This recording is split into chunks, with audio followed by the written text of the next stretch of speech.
নমস্কাৰ, ধেমাজি ডিষ্ট্ৰিক্টৰ চিলাপথাৰত কৰা এখন ঘৰ আৰু 100% আমি ফুল ফিনিচিং কৰি দিম। RCC গোটেই ঘৰখন হয় 4 BHK, 4টা বেডৰুম আছে আৰু আপুনি যদি ভাবি আছে এনেকুৱা এখন ঘৰ বনাম বুলি তেতিয়াহ'লে ইয়াৰ পৰা কিছু আইডিয়া ল'ব পাৰিব।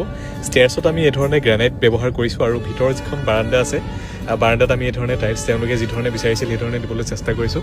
ষ্টিল ৰেলিং আৰু ষ্টেয়াৰ্ছৰ তলত তেওঁলোকে ষ্ট'ৰ ৰুম কৰিব পাৰিব। টাটা ইজি ভিতৰ ড'ৰ ফ্ৰেম ব্যৱহাৰ কৰা হৈছে। ওপৰত আমি জিপছাম বৰ্ডৰ চেলিং লগাই দিছোঁ।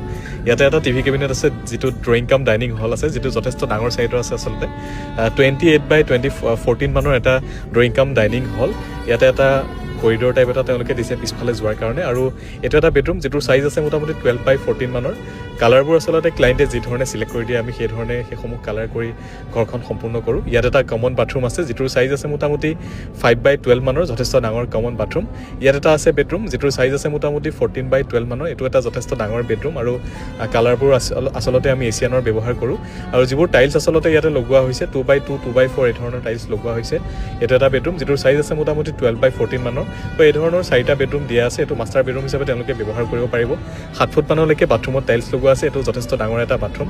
ইয়াতে কোমোডকে আদি কৰি চেনিটেৰী ফিটিংছ প্ৰত্যেকটো বস্তু আমাৰ ফালৰ পৰা আমি খুব ধুনীয়াকৈ তেওঁলোকক কৰি দিবলৈ চেষ্টা কৰিছোঁ। আৰু ইয়াত এটা বেডৰুম আছে যিটোৰ চাইজ আছে মোটামুটি 14x14 মানৰ। এইটো এটা যথেষ্ট ডাঙৰ বেডৰুম। গতিকে আপুনি যদি ভাবি আছে এনেকুৱা এখন ঘৰ বনাবলৈ আইডিয়া কিছু ল'ব পাৰিব। ধন্যবাদ।